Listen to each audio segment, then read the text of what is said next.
Et salut tout le monde, salut à tous, c'est KO, vous êtes sur KO Gaming et on se retrouve aujourd'hui pour un quatrième épisode sur Tomb Raider Anniversary. Tomb Raider 1, pardon, excusez-moi. Je suis tellement habitué d'avoir fait le Anniversary maintenant que j'en oublie que c'est l'original. Donc on avait passé la vallée perdue la dernière fois, on était rentré dans le passage, dans la cascade, et nous voici donc dans le fabuleux tombeau de Qualopec. Alors vous voyez, hein, c'est beaucoup plus restreint et fermé que dans l'Anniversary, il n'y a pas de vide en dessous. C'est vraiment un tombeau pur, quoi, on va dire. Donc là, vous voyez, maintenant c'est sur la gauche que se situe le passage avec plusieurs portes à ouvrir, c'est pas au milieu cette fois-ci. Je vais vous montrer ce qu'il y a au milieu. Voilà. Alors au milieu, il y a la grande descente. Donc là, vous vous souvenez bien, dans l'Anniversary, ils ont mis la même. Un petit piège. La bouboule. Allez, on se casse d'ici, vite. Voilà. On va avoir de sacrés réflexes la première fois qu'on le fait quand on ne connaît pas, parce qu'il faut se retourner d'un coup et se casser vite avant de se faire écrabouiller comme une crêpe. Bien, donc qu'est-ce qu'il y a du coup de l'autre côté si les portes sont à gauche? Eh ben, ils ont fait comme ça, les développeurs. Je regarde s'il n'y a rien au-dessus, non. Voilà, ils ont mis le fragment du chion juste devant vous, via une porte qui ne s'ouvre que de l'intérieur. Voilà, donc ce passage-là, ce sera pour le retour. Bien, donc il ne reste plus qu'un seul passage, mais il est fermé. Donc il faut trouver ce satané levier.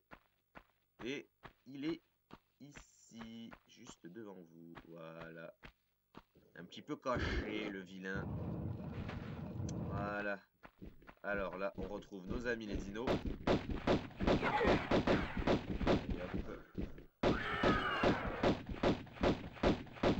Allez, pousse-toi. Voilà, un et deux. Voilà, c'est quelques rejetés de la vallée perdue qui sont venus se perdre ici. Alors là, il y a une espèce de mur invisible. C'est un petit peu mal codé. Bon, ça passe quand même, mais bon. Donc là, il y a un cristal de sauvegarde, mais je vais le garder pour plus tard. Ce serait un petit peu débile de sauvegarder. Alors j'ai tué que deux dinos, actionné un levier et éviter une boule. Bref, passage de droite. Donc attendez, parce que là j'ai un doute sur les passages. Donc là, il y a des trucs à pousser, mais je crois qu'il y a un piège. Je vais regarder les autres passages. Donc celui du milieu. Non, là c'est d'où je viens. Je vais essayer celui-ci. Celui-ci me semble. Ah, ah non, c'est parce qu'ils ont changé de musique, d'accord. Donc là, oui, ouais, je savais bien, il me semblait bien que c'était celui avec les pics là. Voilà. Donc dans l'Anniversary, ça a complètement changé, hein. Il n'y a pas les pieux ni rien, il me semble. Non, il y a l'éboulement. Ah, stopper net, ok. Donc il y a l'éboulement. Et l'autre, c'était quoi déjà? Ouais, avec les fléchettes et tout là. Ouais, rien à voir. Donc ouais, le niveau a complètement été rechangé. Donc là, c'est là où il y a le levier, je me rappelle. Ah, il y a un passage au-dessus, qu'est-ce que c'est que ça? À mon avis, ça doit être la sortie d'un des passages. Bon. Bah, je vais commencer par le premier où je suis allé, et puis voilà, on verra bien, écoutez. Donc oui, je pense que c'est le niveau le plus court du jeu, donc on verra bien si je fais moins que les cavernes. On verra bien. Donc ce bloc-là, on peut pas le tirer vu qu'il y a le gros truc derrière, donc on va le pousser. Donc là, ici, je me souviens, dans ce passage, je me suis fait avoir une fois. Je vais essayer de ne pas me faire avoir deux fois. Vous allez voir pourquoi. En premier lieu, on peut plus le pousser. En premier lieu, ça doit être le passage le plus facile, mais il y a un petit piège à con que je vais me faire le plaisir d'éviter. Hein, vous voyez, hein, on peut plus pousser celui-là. Vous le voyez sur la droite, les textures hein, de la dalle piégée. Hein. Voilà, je vais essayer de le montrer. Voilà. La vieille petite dalle piégée là. Alors je me suis arrêté pile, ouais, au bord. Parfait. Allez, on se casse. La première fois, j'y vais tranquille, je vois le levier, j'y vais direct. Et je me fais avoir par cette dalle à la con. Et il y a des pointes en bas. Transpercées. Voilà. les pics qui ressemblent à des cure-dents dans cet opus. Des cure-dents avec un petit peu de sang. Hein, donc, si vous avez la gencive un petit peu fragile, hein, vous pouvez faire les graphismes des pics en graphisme réel, quoi. Des effets normaux, on va dire. Bref, on va reprendre le passage du milieu cette fois-ci. Donc je prends toujours pas le cristal de sauvegarde. Donc celui-ci, c'est celui qui a été le plus repris dans l'anniversary, j'ai envie de dire. Je regarde s'il n'y a pas une trousse ou des balles sur le côté. Apparemment, non. Ok. Voilà. Alors pareil, un petit piège. Oh, un levier qui ne sert à rien.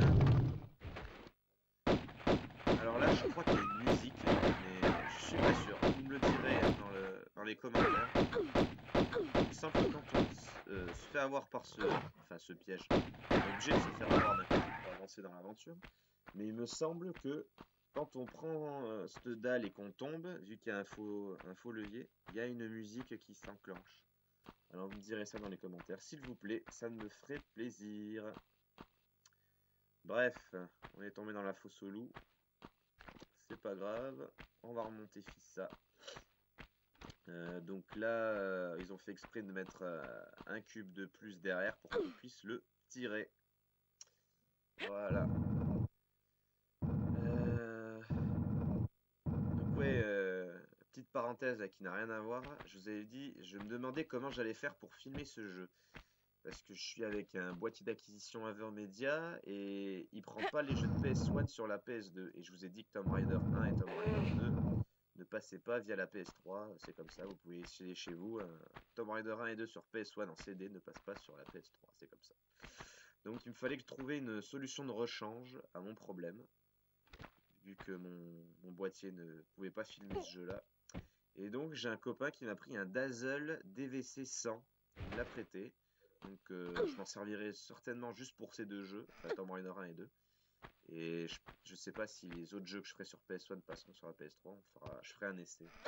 De toute façon, il m'a dit que si j'en avais besoin, il me le prêtait, donc il n'y a pas de problème.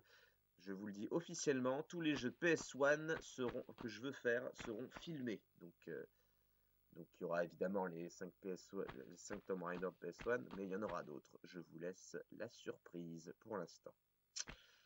Donc une situation qui m'arrange grandement. Bon, bref, le montage sera un petit peu plus long que sur le boîtier Avermedia. Ça, c'est pas votre problème, c'est le mien. Donc on vient d'actionner le deuxième levier. Voilà, des 3 portes. Donc voilà, c'est le passage du dessus. Là, on va retourner au cristal de sauvegarde. Je pense que je vais le prendre. Allez. Parce que 2 passages sur 3, si je me fais flinguer au 3e, je recommence tout, c'est pas possible.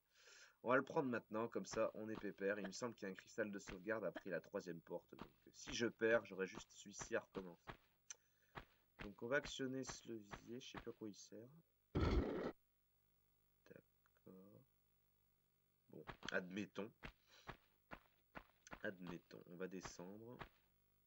Voilà.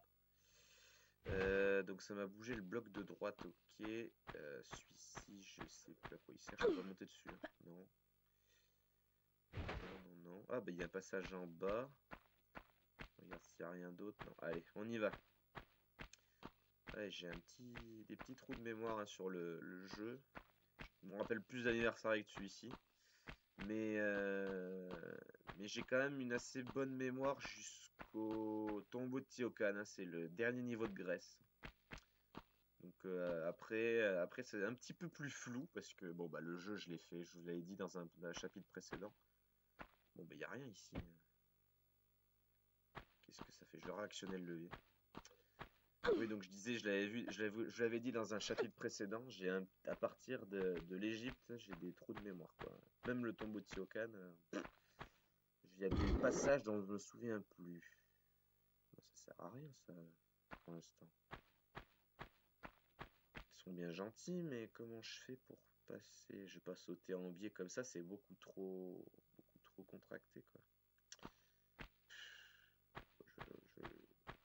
Cette porte là elle s'ouvre pas pour l'instant. Je vais réactionner le levier, écoutez hein. Non, parce que c'est quand même incroyable.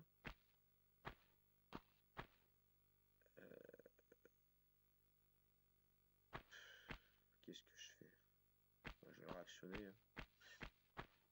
Allez. Peut-être qu'en biais d'ici... Non, ça fait loin quand même. Ça fait très loin. Bon, allez. Je crois avoir vu un passage en haut à droite, là. Donc, on va y aller. Parce que, de toute façon, le bloc en bloc, ça me paraît très loin. Donc, on va y aller. Voilà. Je l'avais pas vu, celui-ci. Ce passage-là, ce petit coquinou. Allez. On va y aller. Alors, si je me souviens bien, il y a un levier en haut. Ouais. Ou alors un truc qui permet d'ouvrir la porte qui se trouve à côté du premier levier qu'on a actionné là. Je sais plus. On va voir de ça de suite. Ouais, pour l'instant c'est des longs couloirs qui ne servent à rien. Ok. Et en bas, qu'est-ce qu'on trouve? Encore des blocs. Bon, bah, on va descendre. Écoutez, ce niveau est fait. Ok. Ce niveau est fait bizarrement, je trouve, hein, dans celui-ci. Des plus net dans le Anniversary. Je dois reconnaître que le remake pour ce niveau-là est beaucoup mieux. Je vais vous faire part de mes sentiments là entre le 1 et le Anniversary. Pour l'instant, le premier niveau a une âme dans le 1 par rapport au remake. Donc je préfère les cavernes du Tomb Raider 1. La cité de Vilcabamba, le petit labyrinthe. Alors, j'aime bien la première moitié de l'Anniversary parce que le petit labyrinthe du 1, bon, sert un petit peu à rien. Donc là, on est bien revenu au début. Donc ouais, le petit labyrinthe au tout début, il sert un petit peu à rien, même si le passage sous l'eau est un petit peu plus étoffé. Je préfère quand même celui d'Anniversary. En revanche, dès qu'on arrive, vous savez, aux 3 portes là. Ah bah, le bloc là. Putain, j'aurais pas dû le bouger en fait. Oh, putain. Je vais essayer comme ça, mais... Ouais. Oh, bah, ça passe. Donc ouais, la deuxième partie du deuxième niveau, là, à partir des 3 portes, là je préfère celui-ci, l'original. Je trouve qu'il est mieux retransmis par rapport au remake, parce que bah, y a les lames au milieu, il y a le petit passage avec le nounours, là, où on s'est fait avoir. Je le trouve bien sympa avec l'idole et tout, là, donc ouais. La deuxième partie du niveau 2, je le préfère à l'original. Ensuite, on a fait la vallée perdue au chapitre précédent. Et j'avoue que c'est kiff bourricot là. Je trouve qu'il y a 2 approches différentes. Ah bah voilà, je comprends bien à quoi il sert ce bloc là. Je trouve qu'il y a 2 approches différentes et les deux me vont. Le fait qu'on batte le T-Rex en libre service, j'ai envie de dire, ça donne un petit stress, un plus gros stress, j'ai envie de dire, parce que bah, dans l'Anniversary, on est dans une arène et ça fait un petit peu office de boss, quoi. La porte est ouverte. J'ai vu un petit cristal de sauvegarde, donc on a bien fait de sauvegarder avant, on sait jamais. Donc là, ne pas oublier les pointes. Voilà, donc je disais, ouais, ça donne une approche différente. Donc j'aime bien les 2 vallées perdues, hein. C'est différent, quoi. Voilà, et en revanche, ce niveau-ci, le niveau du tombeau de Qualopec, je préfère le remake. Donc pour l'instant, mes avis sont un petit peu partagés entre le 1 et le Anniversary. Bref, on va retourner en arrière, au début. Ah, on a un ami, Dino. Dino!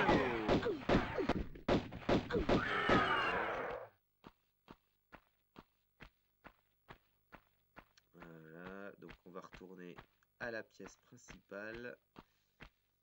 Au final, je l'ai presque fini, hein, le niveau. Hein. Je vais peut-être finir avant les 18 minutes des cavernes. J'avais fait 18 minutes, il me semble. Donc là, c'est les portes dessus. Voilà, on sauvegarde. Est-ce que je vais réussir à finir avant les cavernes? J'en suis à 14, il faudrait que je le fasse en 4 minutes, quoi, à la fin. Donc là, c'est les pointes. Enfin, les petites flèches, quoi, plutôt. Ils les avaient foutus dans un des passages dans le remake. Donc là, c'est simple comme bonjour. Hein. On saute et on avance. Et à la fin, ils en ont même pas mis. Voilà. Et on est dans la chambre du Sion. Donc je regarde, je vais faire un peu le tour avant de le prendre. Voir s'il n'y a rien, quoi. Donc là, c'est bien là. Ah, bah voilà, vous voyez, la porte du milieu s'ouvre. Ah, bah, c'est pas plus mal que je l'ai fait avant, ça me permet de gagner du temps quand j'aurai pris le fion. Donc il y a les deux petites momies là, pareil que dans le que dans le remake. Donc celle-là elle bouge pas. Et alors là, est-ce qu'elle va tomber? En tout cas, il n'y a pas de cinématique. Donc ça c'est Qualopec. Là ils l'ont mis en version squelettique. Ah, ça y est, ouais, il tombe. Histoire de faire stresser un petit peu plus le joueur, quoi. Voilà, ils l'ont mis en squelettique. Dans le remake, il l'a mis en granit. Voilà. Allez, c'est parti. On se casse. Et donc je me demande si on possède une partie du Sion ou deux parties du Sion, est-ce que si on avait fait les niveaux de l'Égypte et de Grèce, est-ce que vu qu'on possède deux parties du Sion, les deux momies qui étaient derrière, ça aurait pris vie? Je ne sais pas. Ça peut être une interprétation. Allez, on se casse d'ici. Ah, il y a encore ce putain de bug là. Voilà. Allez, on retourne au niveau de la cascade du niveau précédent. Voilà, il y a beaucoup moins d'éboulements que dans le remake. Là, c'est la porte de fin de niveau. Donc là, il y a un cristal, on va le prendre. Écraser. Allez, hop, la dernière sauvegarde du niveau. On a 16 minutes. Allez, on plonge. Ouais, je me suis chié, mais c'est pas grave. Allez, on sort de là. Et là, vous voyez, il y a mes vies qui baissent. Il y a ce fumier de Larson qui nous tire dessus. Et là, c'est pareil. C'est pas en QTE, c'est en libre service. Je vais prendre une trousse, une petite. Putain, il y en a 9. Voilà. Donc là, je vous conseille de faire des sauts sur le côté. Il y a venir vite à bout. Et il ne tirera quasiment pas dessus. Voilà. Petit Larson à la con. J'ai fait un dernier petit zoom sur la cascade. Et on va voir la petite cinématique sans QTE. Bon, vous avez mon attention maintenant. Mais je ne sais pas si j'ai la vôtre. Allez. Je vais vous en faire bouffer de l'avoine, moi. Mais oui. Vous et ce satané morceau de Sion. Si vous y tenez tant que ça, je vais vous le coller dans le... Attendez. Vous parlez de l'artefact, là? Un peu, mon neveu. Je vais vous le... Oh là. Du calme. Un morceau, vous disiez? Où elle reste? Miss Natla a mis Pierre Dupont sur l'affaire. À quel endroit? Ha! Vous n'êtes pas assez rapide pour lui. Donc je perds du temps à discuter avec vous ici. Moi, je ne sais pas du tout où il court, avec ses petites pattes de pied tendre. Allez demander à Miss Natla.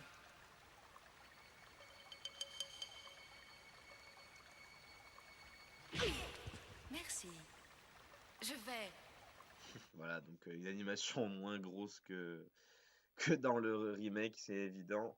Donc bah, je l'ai fait en 18 minutes, c'est à peu près la même. Donc voilà, je suis content, j'ai battu un petit record. Donc je vous laisse avec la petite cinématique où Lara Croft va voir le bureau de Natla Technologies pour trouver où se trouve Pierre Dupont à la recherche du deuxième fragment.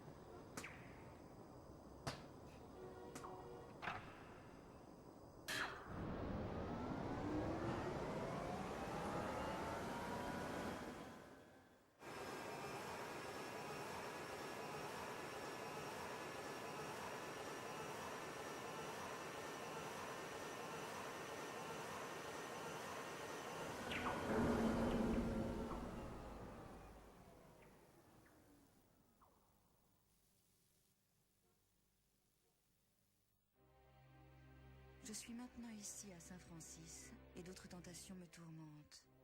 Une rumeur parmi mes frères prétend que sous notre monastère repose le corps de Tilican, un des 3 monarques légendaires du continent perdu d'Atlantide, et qu'il a gardé son fragment du Sion des Atlantes, le pendentif divisé, partagé entre 3 souverains dont les pouvoirs sont si immenses, bien plus immenses que ceux du Créateur. Je suis baigné de sueur en l'imaginant si proche de ma dépouille mortelle. Chaque nuit, je me flagelle pour chasser ces fantasmes, mais je sais que c'est une épreuve. Pierre, sale pollueur.